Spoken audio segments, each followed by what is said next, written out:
Thanks all, and yeah, seeing a few familiar names flipping up on the screen. So g'day to all of you, and some unfamiliar ones, and g'day to you as well.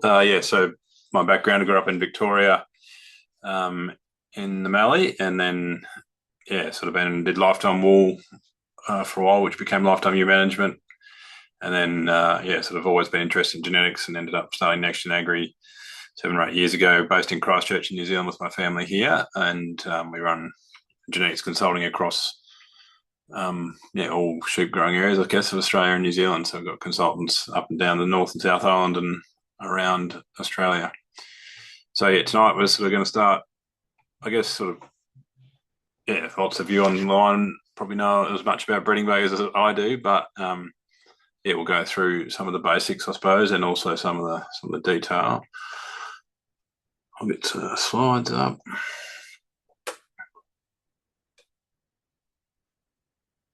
Is that all good, though? That look all right? Yeah, that looks good. Perfect. Don't know where to look now, but yeah, all good. Righto. Just chuck your questions in the chat as we go, and I'll try and watch that, or Zoe will let me know. I guess I just want to start off, and I use this slide a bit these days around, I guess, vision and what our eyes are telling us, and for a long time it was kind of all that we knew. What we could see was what we knew for most of our kind of evolution, but I guess that has some challenges with it. So anyone who's got a screen in front of them, I can't get you to put your hands up, but most people, I think, are going to agree that those squares A and B are different shades of grey, or appear different shades of grey.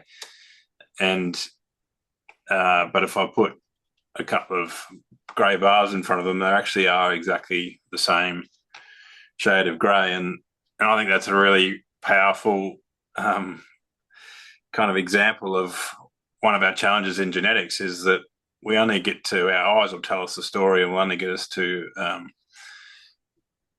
and we can only compare with what we see next to it. So if we've got a big animal standing next to a little one, the big one will always be favoured because of our contrast, or because of the contrast. And it's exactly the same in this kind of example, is that it's the contrast with, and our perception that cylinder is putting a shadow on those squares, and therefore they are actual different shades, whereas in reality they're actually not. And I've pulled this picture to bits, and it is actually exactly the same shade. It's just our eyes telling us something differently. And I guess we've got to always have that in our mind when we're dealing with genetics, because our eyes will play tricks on us. And because of the domination of vision, it almost always wins. If we've got lots of information in front of us, but our eyes are telling us something different to the information, our eyes are our dominant, or our vision is our dominant sense. And so again, that's something we have to really fight our brains with when we're looking at around genetics. If we're looking at those rams, it's very easy to pick the single born, early born out of a 4-year-old ewe compared to a twin born out of a maiden, just because of what it looks like. And that's not just how big it is. There's a whole heap of things. We'll talk mainly on merinos tonight, considering of who we're talking for and where we are and leading sheep. So mostly my examples are going to be around merinos, and lots of things impact on what that animal looks like, and I guess what we see is what we think is what we get, which is completely different. So what we see is dominant, yet only 35% of what we see is actually genetics. So depending on the trait, some traits like growth and our weight traits are sort of around 40% genetics and 60% other stuff. Our ultrasound traits of fat and muscle, so 25 to 35% heritability. So therefore 25 to 30% of it is genes, and the rest is what I call white noise, or environmental impacts. And then our reproduction traits are even lower than that, some sort of between 2 and 10% really, in terms of genetics, and the rest being environmental noise. So while our eyes are our dominant sense, they don't actually help us that much when it comes to genetics, because lots of what we see is not genetic, and we think that it is. I guess if we add a bit of sale preparation to that, so if we feed them up a bit and sort of mask some of what the environmental differences, our eyes can be down to sort of guessing or picking 20% of the genetics, and 80% is just straight out environment. And so this is a major challenge, I guess, for us out there trying to buy rams. Is how do we get the amount of information or the right information to make decisions on? And I guess the reason all of this matters is because whether we know it or not, we're all in the genetic gain game. And so what we're trying to do, and there is an opportunity to sort of keep up with inflation with genetic gain, or even get in front of inflation with genetic gain. We're all trying to make our next generation of animals, our next set of lambs, better than the last, and continually improve them. It's one of the world's great wonders, I suppose. There's not many free lunches in farming or in life generally, but genetic gain can be, and it's something that we should all be striving for. I guess without wanting to hit you up with too many equations at 7 o'clock at night, the four things that kind of drive your rate of genetic gain are your selection intensity, the accuracy of your selection, the genetic variation that exists, and the generation interval. And so that's how young your flock is. And really, of all those, you can tweak selection intensity a bit. Bigger flocks, you can select less of them, and that's kind of the stud game. Genetic variation, you can add in some variation a little bit, but if you're just selecting within a flock, that's not really something you get to control. You can change generation interval a little bit. You can mate ewe lambs or not keep older age groups. But the big one where we see people separate themselves out from the pack is the accuracy with which you select. So the ability for you to select the right animals to bring into your flock or to keep in your flock is the big thing that we get to control in terms of that genetic gain equation. And I always sort of talk about you get roughly 30 times to do that. So 30 times in your career to select a team of rams and the ewes that you retain. Some of you get more than that, some of you get less than that, depending on how succession went. But anyway, it's not many times, and I guess what we're here to talk about tonight is how we accurately select those rams predominantly. So we're talking ASBV'S, so I'm assuming we're mainly talking about the ram selection tonight. Obviously, a bit of ewe selection is important, particularly for in the stud game, but also in the commercials, but we won't be covering that much tonight. So the reality is that our only way to improve our accuracy of selecting rams is using Australian sheep breeding bees or ASBV'S or breeding bees. They are our mechanism and our tool to help stopping our eyes sort of lying to us or tricking us through what the information they're telling us. They are the best vision into the genes of the animal. And so we've talked through some of these, but have a think about right now about what your sources of error might be. If you're walking into your ram selection day, whatever that looks like for you, and you've got, imagine you've got zero information in front of you. Unfortunately, can't do this in this kind of combo and get your feedback, but yeah, I guess just think about what sort of things might be blurring your eyes or blurring your ability to pick the best animal for that job. To make that a bit easier for you, this is the answers. But I guess when we're looking at a ram to take home, or we're selecting A, which driveway we go up, or B, which ram we choose when we're up that driveway or team of rams, the things that will be influencing what we're seeing on that day or what our eyes are telling us are age of mum, so whether it was out of a ewe lamb or a maiden or an adult ewe, how much, what their conditions have been, right? So things like wool traits, obviously wool colour and fleece rot and those sort of things will show up in some conditions and not others. So that'll have an impact. Where they've been grazing, how much they've been fed, whether they're a single, whether they're a twin, whether they're a triplet, have they been housed in some cases? Some of you will see rams that have been in the kind of team to go around different events or whatever and will look completely different, and it's really hard not to want to buy those overfed or those better fed ones. You might see different expression of disease or parasites or worms, earlier born in the drop, late in the drop, and then obviously genetics. And so there's lots of stuff there that will influence what you see on sale day or when you're selecting those rams. And really, the only bit that flows into your next generation, the only bit that contributes to your genetic gain at the end of the day is the genetic component. So we've got to be at our absolute best at determining which set of genes we want to be taking home.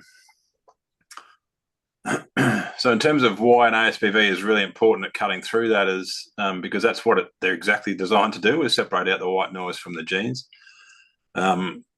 Things like grazing conditions, rainfall, feeding, disease and parasites, that's generally sorted out through what we call linkage. So the fact that these animals are running in groups and the size that have been used in that group and in other groups on the farm or in other groups elsewhere in Australasia, that helps separate out what is the conditions versus what is the genetics. So that's a really important part of genetic evaluation. All of those single, twin, ewe, lamb, maiden, all of those impacts, those permanent environmental effects, they are all corrected for as part of the analysis. So when an ASBV is generated, they are used to make sure that animals are compared apples with apples. So all is corrected for in the analysis. And then to get the best look into or best window into that animal's genes, pedigree information is sort of underpins it. More and more that's DNA and genotype, so getting down to the DNA level rather than just SciDam and the pedigree tree, actually getting down to the genetic marker level, which has really sort of stepped our accuracy up again. And then obviously measurement for the traits that we can measure and that can, or scoring or measurement of the traits. So as much information as we can gather, that all gets pumped in and we get a breeding value generated for each of those traits that are measured or assessed. And that gives us this great picture into the genetics of that animals. And the more you buy from studs that kind of do all of the work, and the longer they've been in doing the work, the more information you'll have and the more accurate that information will be. And the better you will bring home the sires that are going to do the best job for you. I guess what we're about, is picking the best players for the paddock, and I guess it's important that that's your paddock. I can't tell you what the best player is for your paddock because you've got what your farm is and how you farm and what it's the style of wool you like, the style of animal you like. But I guess what we can do is within that type of animal that you're after, the data can help you do a better job of that. So it's not about us arguing about what you want to do, but what we can argue about is how you go about it, because I think there's kind of definitely best practice in size selection, but it's not about having to necessarily breed the same type of sheep as somewhere else, or because your environment might be different, or there's different reasons that you're doing what you're doing. But we can always use the data to help you do that in a better way. What gets me out of bed, apart from the kids needing to get around the place, but is this massive opportunity that we've got in genetics, or the range that we have in our flocks. This is some data out of the Merino Lifetime Productivity Trial work that AWI funded, and this is put together by Andrew Thompson. This was over in WA, but this is the bottom quartile of the flock, so the worst 25% ewes in that group. So remembering these ewes are all run together, they're all sized by different size or range of different size, but they're all running in the same environment. And so you've got some ewes there that are weaning 16 kilos per ewe on average, scanning under 100, low lamb survival, low weaning percentage. Same flock, everything else the same except their genetics, or some of this is environment, some of this is genetics, but weaning 41 kilos of lamb, or 40.9, weaning 157%, scanning big, having huge survival. So there's out there in your flocks right now, there's this massive range in production, and we're never going to get away from that distribution of range. We're always going to have a range, but we can shift that range to the better end and continue to shift.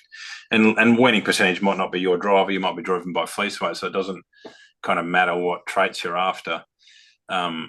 There will be a massive range and a massive opportunity through genetics in your flocks, and that's, I guess, what really is a massive driver of our business, is to try and close that gap as best we can and get more people on the good end of the spectrum. Sort of covered this already, but the breeding fuel production system does matter. There's obviously we're talking on behalf of leading sheep in Queensland, but I see there's a range of people from a range of places online, and so you have different drivers of your business based on your businesses, based on your environmental conditions, how you farm, where you farm, and so that's all important. And setting a breeding objective or clarifying what sort of genes you want to have in your sheep is really critical to be lining that up with your environment and your management and the sheep that you like to look at.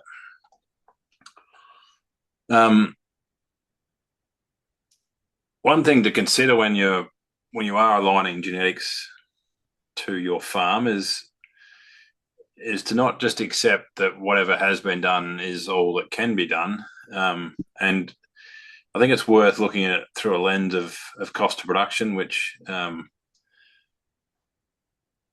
many people know what that is on their farms, and I can't get you to put your hands up. So I'll just assume that you're a normal crowd, and there's probably 5 or 10% of you have calculated your cost of production and know that pretty routinely, and the rest of you have got a rough idea. But I think it's important to consider how we optimize this equation, because at the end of the day, this is one of your key benchmarks, whether you know what it is or whether you know what or you don't.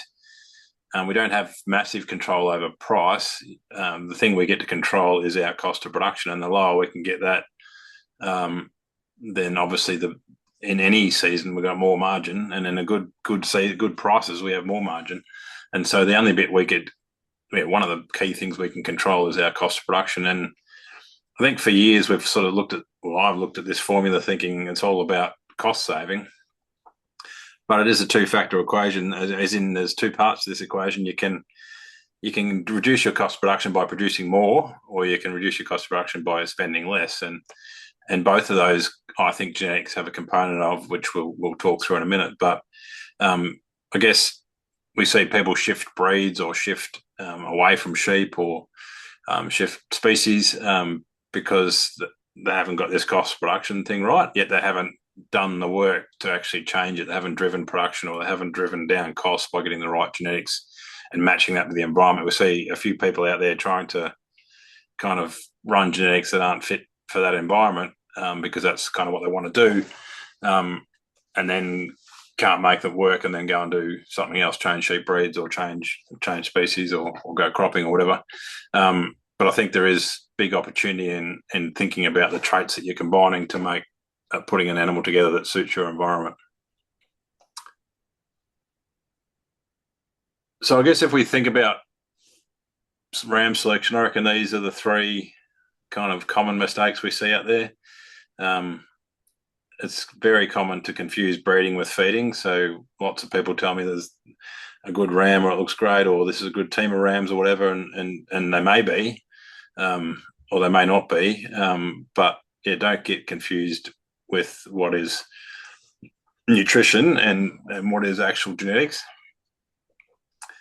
The next common mistake is being driven by eyes and emotion. So we talked about vision a lot already, but I guess having that kind of having decisions that aren't based on that sort of cost of production and on data.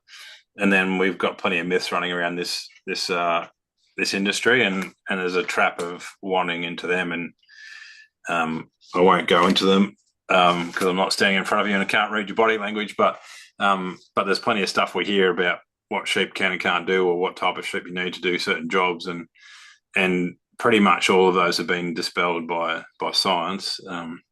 Yes, there's correlation between traits, but that's the challenge of genetics, is to find animals that do all things and put them together in a sensible way. Most of the myths are kind of have come about through in a time where we didn't have the level of information we have today. And I think that's always worth remembering, is that the position we sit today in the Australian sheep industry is a very privileged position compared to what our previous generations have had to, or the information level they've had to make decisions. And so when a lot of their thoughts were formed, they didn't have the data we have today. And I think that's always really important to remember, that we are in a new space. We've got so much information now that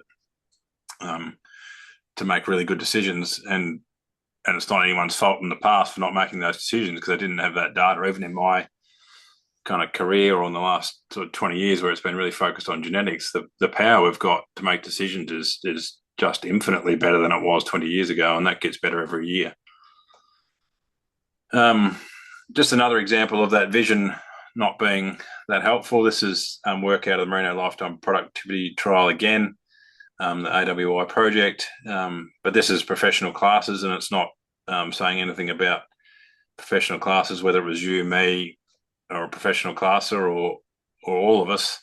We would make the same mistake. This is so in the these are lambs, so going through classing these animals, not knowing when you're doing it who's a single and who's a twin. And if you look into the keeping pen at the end of that classing process, pretty much 70% of the ones in the keeping group, or the retained animals, are singles, and then 70% of what's in the culls are twins. So just another great example of what happens if we just trust our eyes and don't have any information available to us. We will definitely we'll favour singles, and we will favour singles out of older ewes. Twins out of maidens have almost have a very low chance of being selected if we've just got our eyes to base it on. And that's the same whether we're selecting ewes or rams.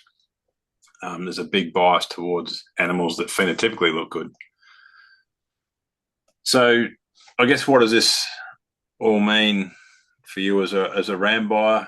And I think I'm going to go through sort of these 4 quadrants of what I think makes up a balanced breeding objective. Hopefully you got sent out the PDF of the ram buyer guide and that downloaded without crashing computers. But yeah, in there we go through this process. We go through every trait and detail it out and spell out the sort of definition of every trait, which I'm not going to do tonight because there's lots of traits. I'm going to go through some of my favourite ones to give you an examples. But I do recommend that if you go through that PDF. There's hard copies as well. If you jump on our website, you can order a hard copy. We can send them out for the cost of postage. And yeah, it's a really good way of just going through and understand, because you need to work out which traits are the ones that you need to focus on for your business. But anyway, we're going to go through a few traits and sort of talk about in this balanced way. So make your money traits, save your money traits, save your time, and delight a customer.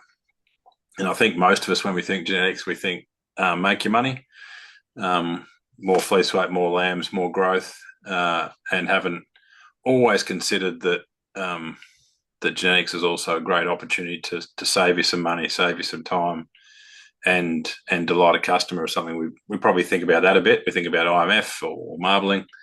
We think about Micron, and that's all because we know we get more money for it, or that's the hope at least. But the only reason we get more money for it is because it's more desirable for a customer somewhere in the globe.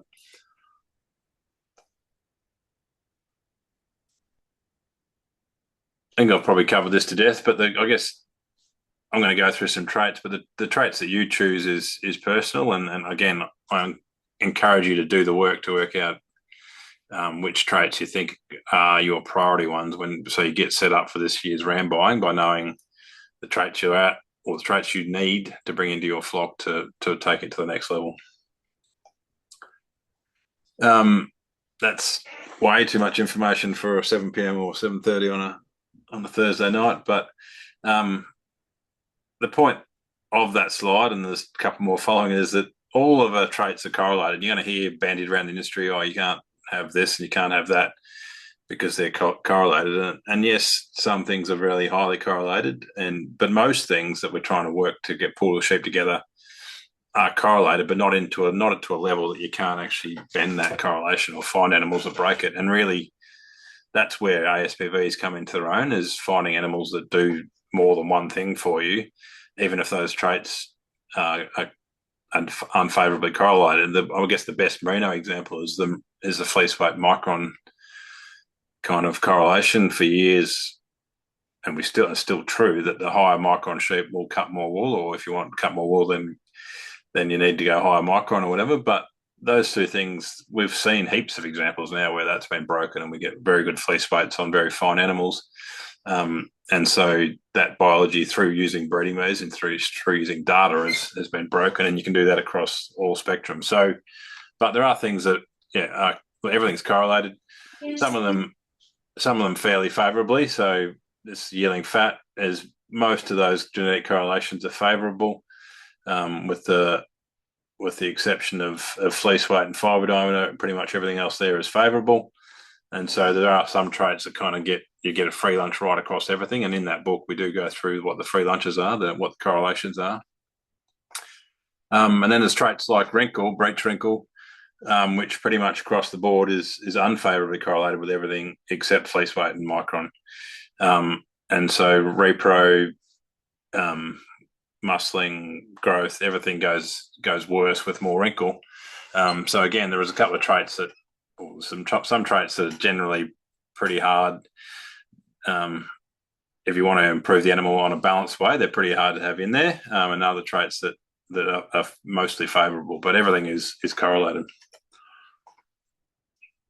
So if we think about some of the make your money traits, I guess these are ones that are easily to come to mind. Fleece weight, number of lambs weaned, which we now got. So weaning rate is now the breeding value for that. Growth is a great one. Some of our carcass traits, they're all traits that kind of, if we get more of them, we'll get those numbers become bigger, then we get more money. And so that's kind of what we want to chase generally. I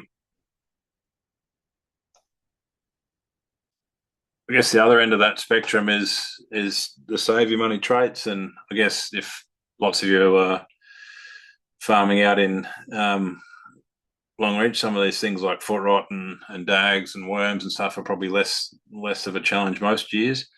And so some of your save your money traits might be more around flies.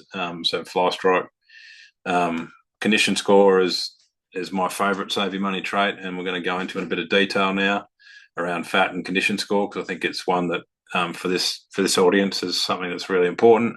That ability to maintain production under some environmental stresses, and then things like mature size, not getting them too big, is a potential save your money trait. So they're kind of things that we consider.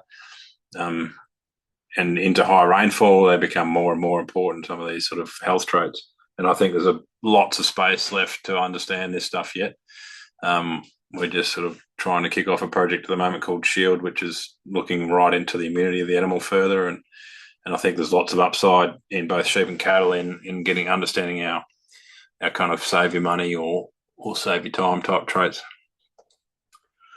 So I'm just going to spend a few minutes now going through kind of the value of storing fat and that sort of condition score, and then we're sort of going to use them interchangeably because that's kind of the way I think about them. But genetics of condition score, or what we used to sort of focus on fat, but both are important, and both are very correlated. I think, as I said, out in a lot of extensive areas, it's a pretty key trait to have to minimise the sort of exposure to seasons. And I guess that's as merino as I could get AI to make a picture last night or night before, and admit that's still not very merino, but I tried. I guess utilising a pasture curve, we know that grass grows when the rain falls, and then it stops when it doesn't, and we need animals that can kind of utilise that feed curve. And really, the only way, other than you ensiling it or putting in hay or whatever, and which is in most of your environments is not possible, really the best way to use that feed is to get it on the back of an animal and then burn it when times are lean.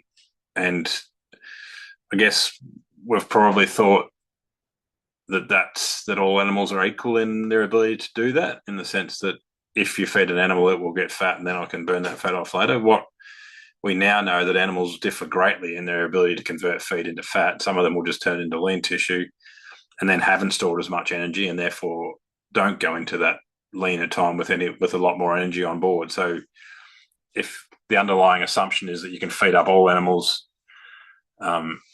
is kind of true, but you can feed them up to a very different extent, and you can feed energy onto them to a very different extent, which changes their ability to be efficient in your production system.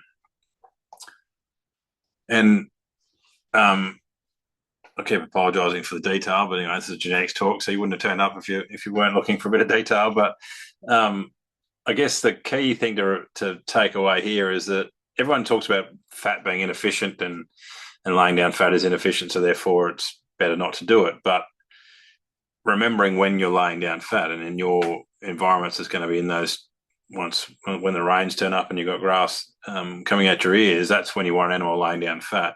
And so at that time, there's nothing you can do to stock your farm high enough to utilise all that pasture. So it's actually pretty much free, that energy, because if you don't use it, it's just going to wilt and die, that grass, and disappear anyway. And so your ability to get that into fat is actually, while it seems like it's an expensive thing to do, at the time of the year when you're doing it, that is pretty much free energy, because if you don't use it, it'll be gone anyway.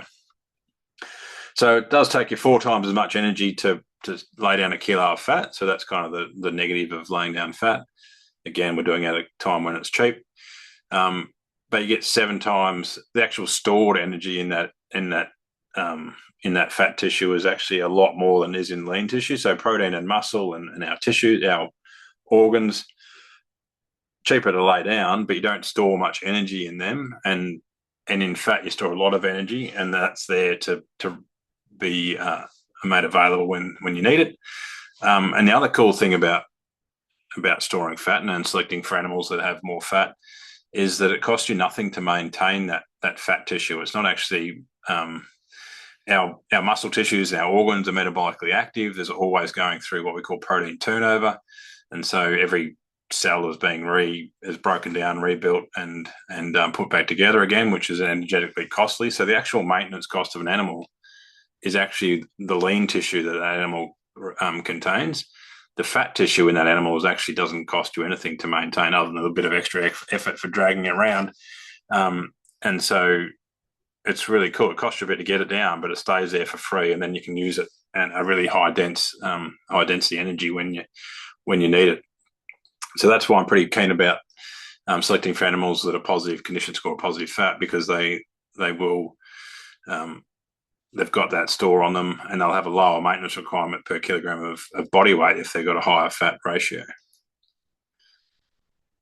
So this is work out of that AWI funded and Murdoch University put together. This is a graph from John Young, but some work out of that Merino Lifetime Productivity Project. These were the weathers out of that the team at Murdoch did a heap of work on, Tomo and the team. And this is the maintenance as whole body fat percentage went up. These dots are all psi groups. So as the animals got fatter, or they're genetically fatter, their maintenance requirement, or the amount of energy required to maintain weight each day, started to reduce, and that's that fat lean ratio that I was talking about before. And so every year out there walking around in the leaner times, and when you're going to have to feed, you're trying to feed those ewes to maintain them in a drought or in a drier period. If you've got genetics that are low fat, you're having to spend more energy just to maintain weight than genetics that are high fat. So a massive draw during those periods, but then also the ability to those high fat animals can actually, not only are they requiring less energy to maintain, they've actually got more of a storage to draw down on. So it's sort of a double win. You're having to feed later because they've held in condition longer, but then you're feeding less as well when you do start to feed. That was my PhD really around fat and starting to understand it. We've sort of moved that thinking, well, I guess what we're trying to do is maintain condition score essentially. And like that's the bit that we kind of measure and see in our animals is the condition of the animals. And that's obviously highly correlated with fat and muscle. And so you can use the condition score breeding value as well as the yearling fat breeding value. You can choose which of those you use, but we're sort of slowly moving towards condition score, probably away from fat, although it's we've got a bit of learning to do there yet still, but both of those are really what we're trying to achieve, is to have that animal that maintains better condition and therefore has a lower maintenance requirement. So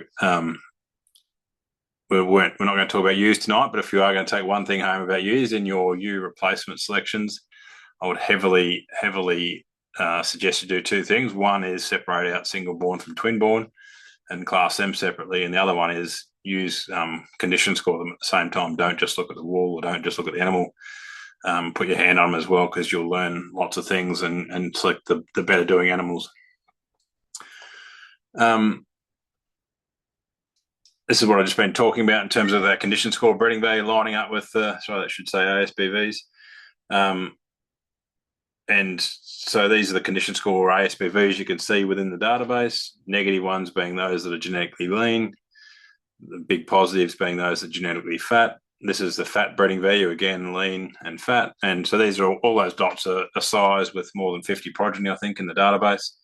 And so you can kind of see when we talk about fat breeding value and we talk about a condition score breeding value, they are very similar things. Obviously, a bit of variation around that, but that's kind of what we're looking for, is an animal that will maintain its condition. By either selecting for the fat ASBV or the condition score ASBV, you'll get a similar animal.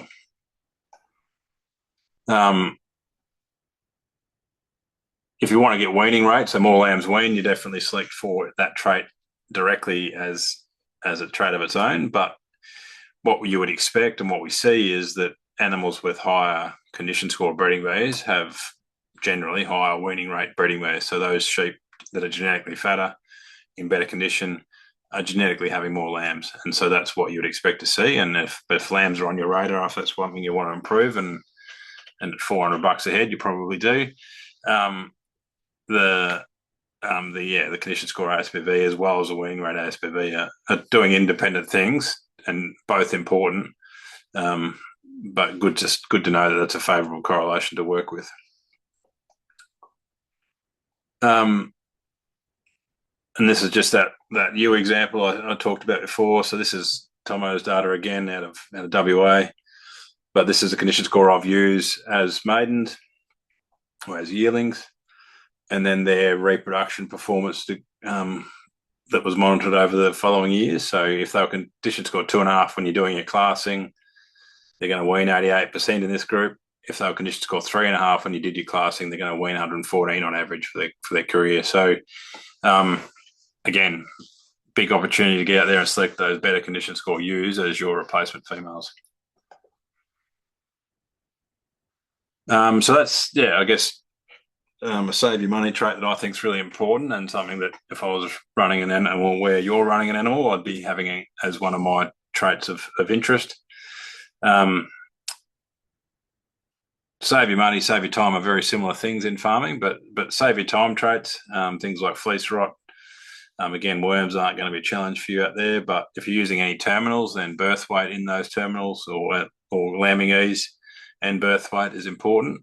So again, something to consider if you're putting in a terminal ram over some ewes.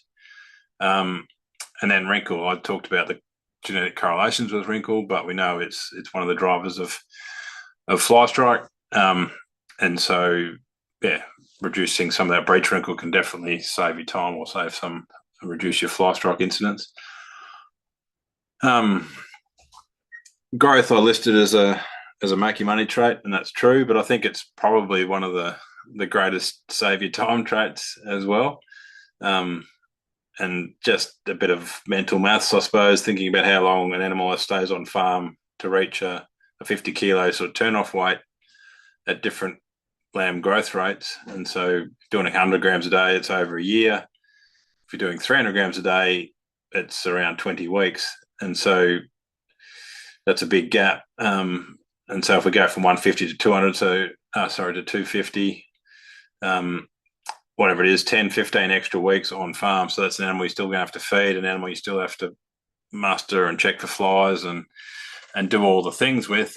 And so, I reckon growth genetics are not only a make your money trait because they get out the gate faster and cost you less feed, but they also cost you a whole lot less time if they're growing fast. So so the question is, do you have time to farm with slow growing genetics? And the post weaning weight breeding value ASBV or the yearling weight ASBVs are a great way to get extra growth rate into your lambs. This is an example of sort of fairly slow growing on average lambs, that would be a sleeper graph if that would pump them up a bit faster. But still, whatever there is, 40 grams a day, their difference from their growth breeding weight from the sire of them. In terms of your saviour time traits, we know that this is work that AWI have done. We know the sort of 4 big drivers of the incidence of fly strike being dag, breech wrinkle, breech cover, and wool colour, and they explain about 50% of the variation in fly strike. All of them are breeding values, all of them are ASBV'S, and so you can actively select against all of those things in your rams and expect to reduce your fly strike. So we'll go through them when we get some breeding values up in a second, but they're all covered in that book as well. Probably the only one that may not relate if you're in sort of Northern Australia, where like dag is probably not a massive issue for some, but wrinkle, breech cover, and wool colour are all important. Probably when we started out first in like 2010, when the mulesing ban was talked about, probably the first thing people did was breech cover, so that natural bare area. But it's actually, I guess, one of the lower.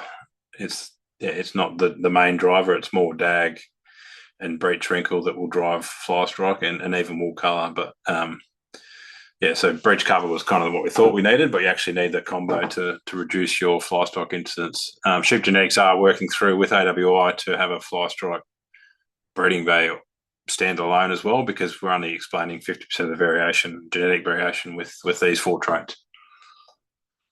I guess where you are, or if you're up in Queensland, you're going to get a bit of fleece rot in some years where you get heaps of rain that at a warm time of year. So fleece rot's very much a bacterial thing. If it's warm and wet, then bacteria grow, and some sheep are way more susceptible than others. And we know that if you get fleece rot, then your chance of body strike goes through the roof, and that's a graph proving that. And I guess again, fleece rot is an ASBV, and it's related to wool colour, and both those things are now ASBVs. And what we've really honed in on, probably for the last 3 or 4 years in our clients, is to really drive these traits as much as anything. Is making sure we're scoring these traits, even in years that are maybe a slight challenge. We're still trying to get a score on them, so we can keep pushing those breeding values in the right direction. So that we're set up for those years where you do get a summer rain event, and reduce the chance of getting fly strike at that period. And I guess why that is kind of important to us and important to you is if we look at cyramazine and dicocycline, also vetrazine and click, essentially. If we there's the 2 most used chemicals, but there's heaps of others using those actives as well. But if we look at the resistance we haven't got Queensland there, but this is some work done by AWI. But in 55 farm tested in New South Wales, 100% had some resistance to cyramazine, and 100% had some resistance to dicycline. So I guess the chemicals we've used to keep flies at bay are not as good as they used to be, or not as effective as they used to be, and that's just what happens when we have insect populations and we select for them by using chemicals. So I guess I'm pretty passionate about making sure sheep have some genetic resistance to fly strike, because some of the tools we've been using aren't as effective as they used to be. So that's kind of a quick tour of saviour time traits. If we think about delight a customer quickly, micron is getting the right micron for your customer is obviously something that merino breeders have been doing forever. You each choose a different sort of where you want to be there. Marbling, IMF is something we've talked about a bit in the last decade or so, and certainly seen some value in that in some value chains, and that's getting increasingly so. We've got the Lamx Carcass Showcase next week, where we had over 5,000 lambs that went through and got processed and measured for marbling. Crimp for some Italian markets, maybe not suitable for high veg, sort of dustier sort of environments, but in more high rainfall or less less dusty, less veggie growers, veggie matter areas. Crimp can drive more spinners type wool. Crimp is important, and then it's getting more difficult to increasingly difficult around trimming horns, and so some markets are certainly moving away from horn sheep. So a few different ways to think about delighting a customer. I guess the key thing for you to also to start off on this journey is to know where you are now, and if you've been buying, and so know where your views are strong and where they're weak. If you've been buying from a stud or a range of studs that have ASBV'S now, then doing a sire team average, which is kind of looking up your each of those sires with their current ASBV'S, and you can do that on the Sheep Genetics website. And then averaging them out gives you a pretty good picture of, or you can do that through your Ram Select. There's a website that does that sort of for you. And that gives a really good indication of where you're at genetically, and you can kind of think about where you are, what you're strong at and what you're weak at then. You can kind of do bloodline analysis, but that's pretty clunky because you can buy different components of a bloodline. You might be able to look up some weather trials. But again, what were the animals selected? Were they the same way that you've been selecting your rams? The best way, if you don't have any information about them, we've been buying rams that don't have data, is a flock profile. So genotyping animals, 20 DNA samples from your young ewes, and then using that, and then sending that away to get breeding values on that group. And so you get this what's called a flock profile. And so you can actually get an indication of where your flock sits for the traits that, or for all the traits that you get a measure on. So that condition score I was talking about, weaning rate, so that reproduction, some of your worm data, if that was important, your breech wrinkle, your carcass data, your growth data, your wool data. So it gives you that average of where you're at. So if you're sitting there and you're not sure what is environment and what's genetic within your flock, which is true for most people because you only ever get to farm your sheep in your environment, then this is a valuable thing to do. If you've been buying rams with breeding values already, you can sort of get the same outcome by just averaging what you have been doing. A lot of people get a lot of value out of this just by that really clear benchmark of where they're at, and sort of providing some surety that what they're doing is actually working and moving through their ewe flocks. But in doing this, you'll always be good at something and not so good at something else within your flock, probably. You don't see too many flock profiles that have nailed every one of those graphs. And so, yeah, it helps you say, right, well, the thing that I'm good at is this. I can take my foot off the pressure on that a bit. The thing that I want to improve at is this trait, and therefore I need to find rams that will maintain me at this level, but will bring me some differences in that trait I need to chase. The only sort of point of caution there is that if you're buying from a ram flock or from a ram breeder that has not participated very much in any genetic evaluation, then and hasn't been in breeding values and hasn't done much genotyping themselves, then there's a risk that the linkage of your sheep aren't well linked to the database that generates those ASBV'S, and so it may not be that reflective of your sheep. So if, it's pretty hard to estimate where you sit on that front, but flick me an email and I'll do some digging and let you know whether that, if that is you and you want to be clear whether it's worth it or not, or ask somebody in the leading sheep team or whatever, and just get someone to give you a bit of advice around whether you think that would be useful based on how linked those rams might be. But for most cases, there's enough animals being used across the industry, enough sharing of size and stuff that it'll be indicative and useful for you. I just wanted to go through now in the last few minutes just examples of some rams, just to give us some real life examples of what we might be looking at. I just pulled these off Sheep Genetics rather than go pull up a ram catalogue. I could pull up a ram catalogue, but I just thought I'd pull up a couple of different rams, obviously not named, and just sort of the range or the kind of information that you're looking at and what it means. So this particular ram, these are his growth traits, so weaning weight, post-weaning weight, and yearling weight. and this is just a graph pulled off Sheep Genetics, so that's on the website. This is showing you where that sits in the population, so slightly below average. So average would be this 50th percentile here, and so yeah, just below average for weaning weight, below average for weight. So sort of slower growth than average, but not bad numbers. So it's worth understanding what these numbers are. If this was a like a medium wool ram, then you'd be going, oh, it's a bit lower growth. But then you look over here and you see his fibre diameter, his yielding fibre diameter, or micron, and he's quite good for that. So he's minus 2.4, so he's in the top sort of 20th percentile for micron. So he's actually quite a fine ram. So that you can kind of think, well, he's not going to be as growthy if he's that micron. So you kind of start to build this picture out. Huge fleece weight. So top, whatever that is, top 1% for both yearling and adult clean fleece weight. So he's a real wool cutter. I guess just on that, we used to predominantly look at yearling clean fleece weight. I guess one of the challenges with that was that some early maturing types were really good at their yearling clean fleece weight, but then that wasn't carrying through to adult clean fleece weight. So if fleece weight is kind of one of your objectives, then worth looking at adult as well as yearling. So we do that now, and even fibre diameter, you could look at both. But the only point to make around clean fleece weight is that it's the only trait that's not in the measurement, not quoted in the units that it's measured in. Pretty much the only one.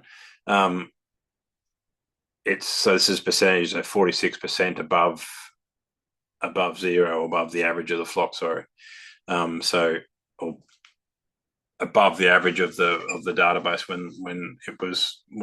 when zero was set, and so yeah, you kind of work out what that might mean. So if the average of the average cut was 5 kilos, then 46% more is, can't do that math fast, but I think that might be 2.3 kilos extra.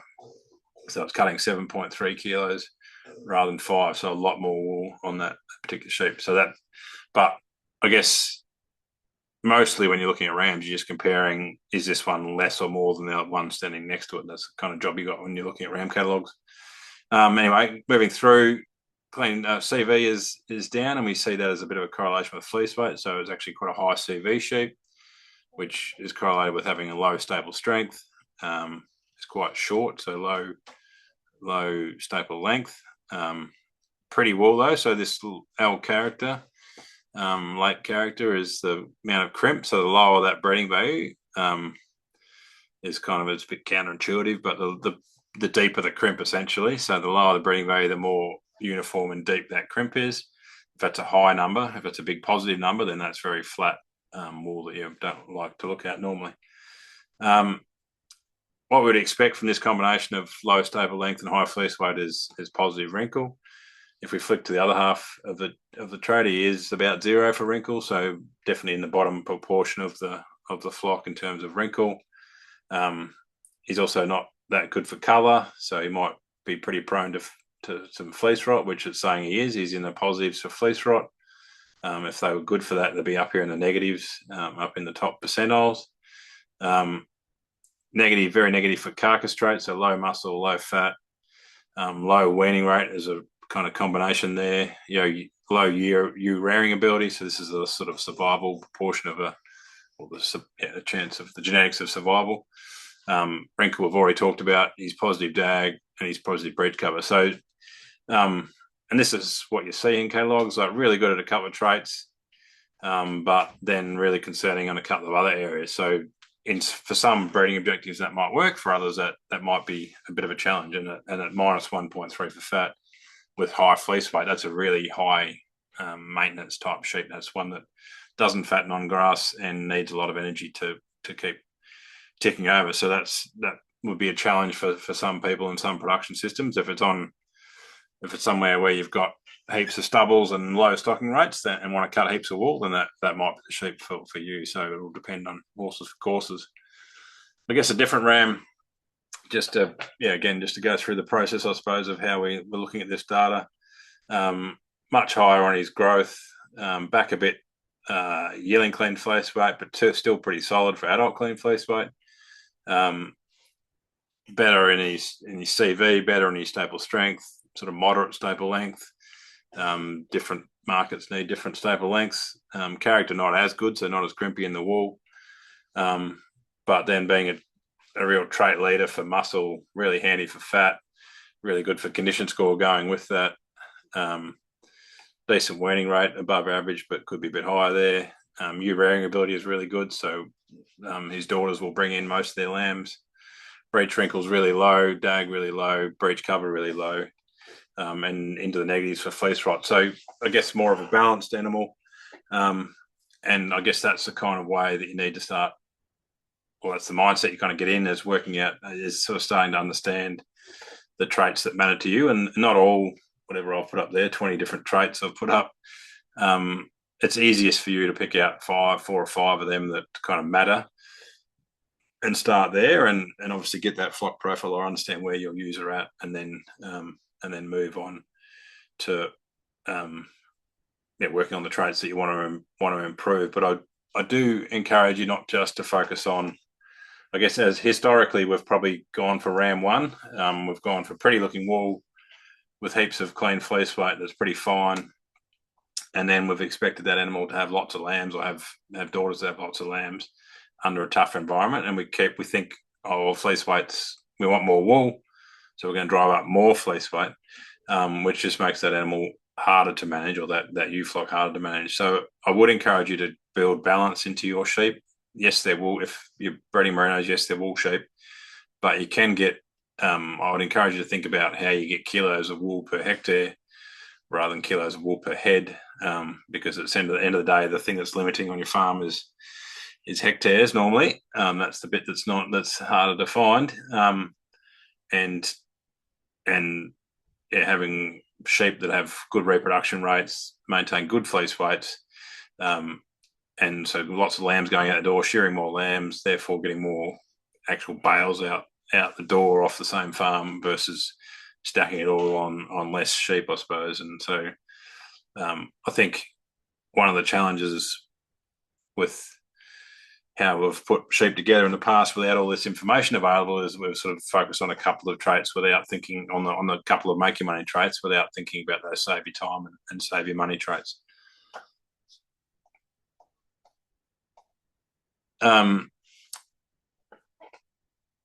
So we're going to head to questions in a second, but I guess your job from here is what's your baseline. So working out, and I would encourage you to do this with anyone that's involved in the business. So get all around the table and sit down and think about what you want the next 10 years to look like for your sheep. It's easy for that to kind of drift, or think that everyone's got a rough idea, but actually not clarify it.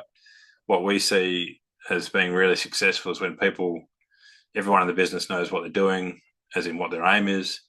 Everyone gets equally excited about when you start making gains towards that aim, and it's really clear what you're trying to improve. And then it's kind of makes ram buying a lot easier if you know exactly what you want to do and you can measure your gain against that. So I'd encourage you to do that. There's a tool on our website you can download, or it's covered in that booklet if you've downloaded that was sent out. So what's your baseline, whether that's a flock profile or an average of your size, or you just sort of do some digging around the stud that you've been buying from and kind of get a feel for where they're at. You'll know what strengths and weaknesses are. Think about what costs you money and what makes you money in your enterprise, and how you can shift that. Think about the thing that you definitely don't have enough of, and that's time. And how would I build an animal that's going to take me less time? I guess some of your production systems in Queensland, not seeing them that often anyway. But how do we?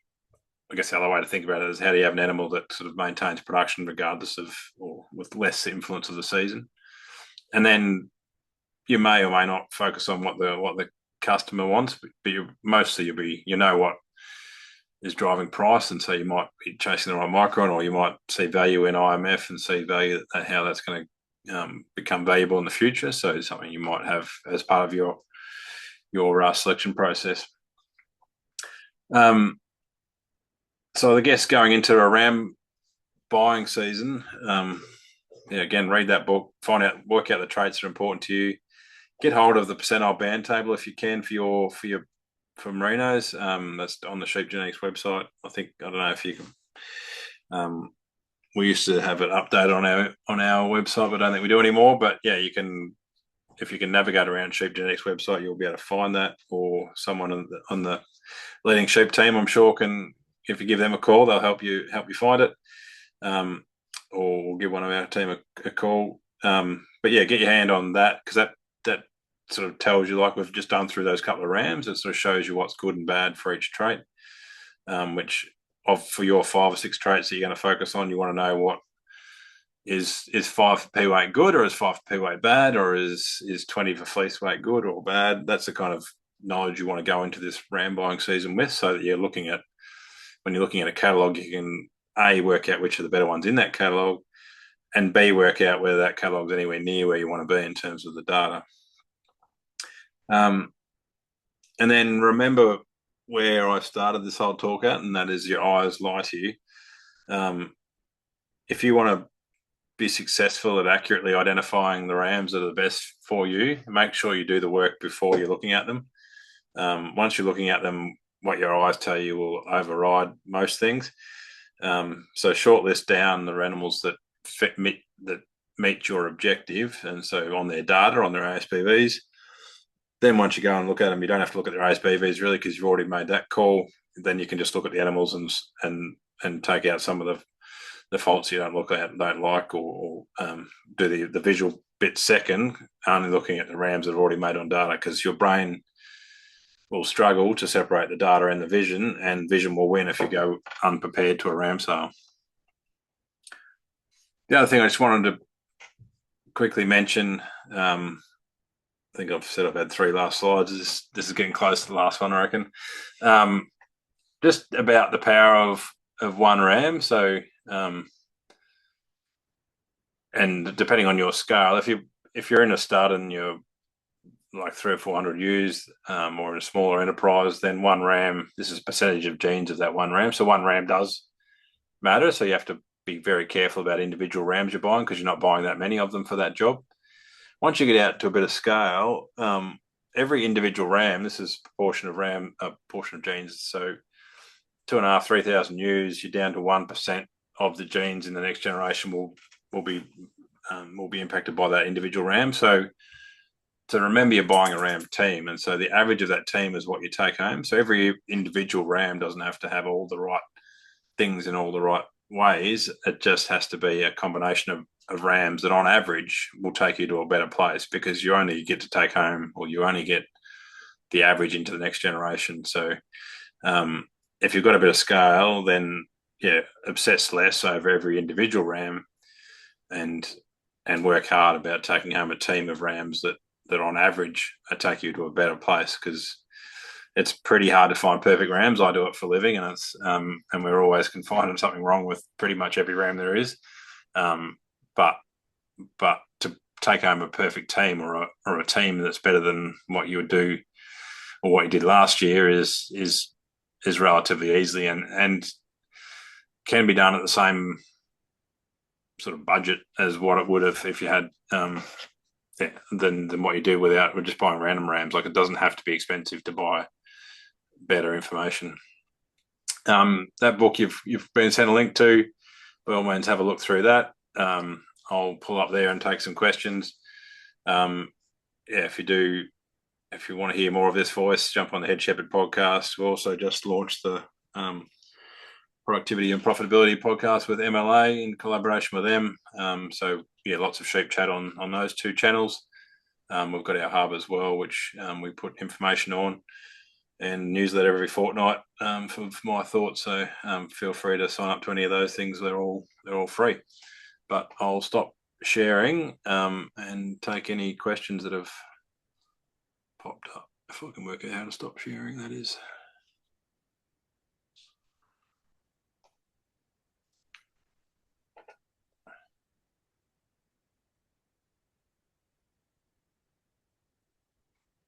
Is there any questions in the chat, Zoe? Yeah, we've just got one question. Graham says that he shifted 3 years ago from genetics with no ASBVs to a stud with full ASBVs, and he's considering doing a flock profile, but he is wanting to know how long he should wait to pick up the benefits of the new genetics. Yeah, good question. How long was a piece of string? Yeah, I guess. So 3 years ago, you've got lambs in utero. No, lambs on the ground. You've got 3 generations of. Yeah, so if you can get, if there's potential to get a lamb that's been bought, so it's 2 generations of that new stud. That would be a kind of a good way to do it. So I'd probably wait till you're about 5 years in. We've had a few clients who've done like their 5-year-old ewes and their 1-year-old ewes at the same time. Obviously, that's twice as expensive. But if you do the older stage group that had no influence of that new stud, and then the younger stage group that had some influence, that is a really nice kind of story to know what that change is doing for you, and that trend line will be pretty handy, and you'll sort of see where, if it's going the right way, then that's great, and if it's not, then some change is required. So always informative. I probably wouldn't do them any more frequently than 5 years. And if you're buying from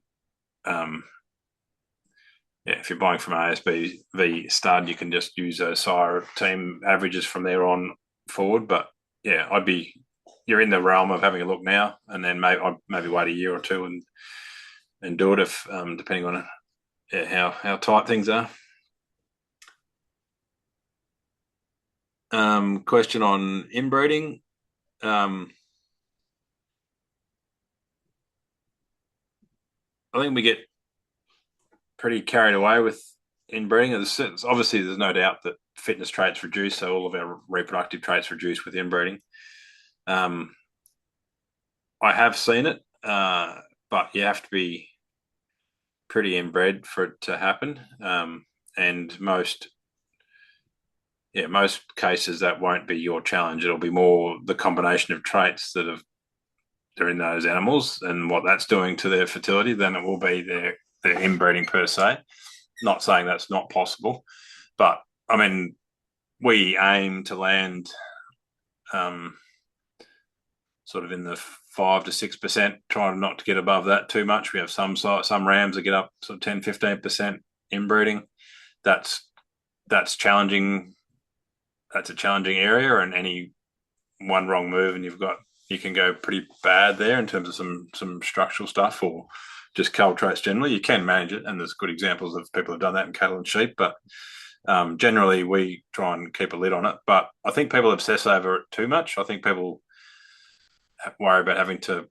There is lots of random chance in genetics. So if you're a commercial producer and you're buying from the same place, and that place has got a pretty well structured breeding program, your chance of getting an inbreeding problem are pretty zero.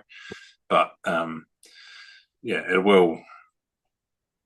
I think you would see it more in the ewes, like dry rate in ewes, than the ram's fertility. I think, but yeah, it will eventually break if you keep going nuts on it. But I don't think we often get to that level.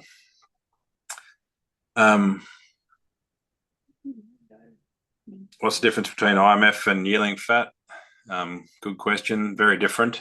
So yearling fat is subcutaneous fat depth on the C site, so scanned over the loin between the 12th and 13th long rib. And so that's a measure of, it's a measure of subcutaneous fat, but that's a pretty good indicator of whole body fat. It's correlated with IMF, but not to, I think it's probably more like 0.3 or something, so lowly correlated. Just trying to get it up, and no, didn't have IMF in that graph. That's no good. Alan Rissman's on the call, and he knows the answer to that question because he did it. I did it for him not that long ago. So they are different traits. One is obviously intramuscular, so it's the last storage that goes down in an animal that gets stored. It's the first to get mobilised. Generally, fatter sheep have more intramuscular fat, but if you want to get IMF, you select for IMF, and if you want to get fat, you select for fat. So yeah, they're correlated, but not very highly.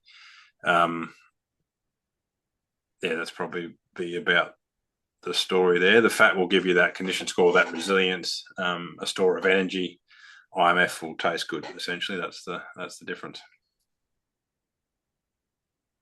I didn't type the name in, it just came up. Must have that name.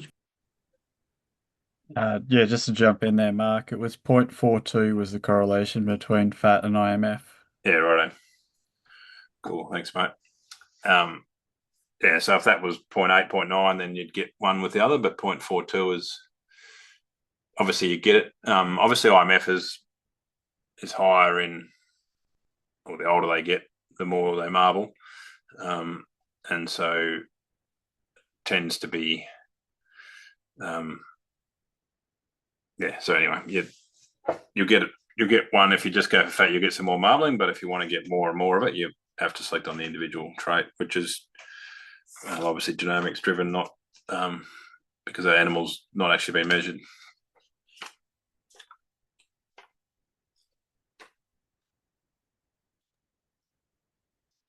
Well, if there's no more questions, just like to say a big thank you to Mark for your presentation. I think that was really interesting, and hopefully everyone got something out of it. In the chat there is a link to a survey if everyone is able to do that. The feedback's really helpful for our team and to be able to put on more webinars like this in the future. But yeah, just a big thank you to Mark for your time this evening. All good. Thanks all. Thanks for spending your evening with me.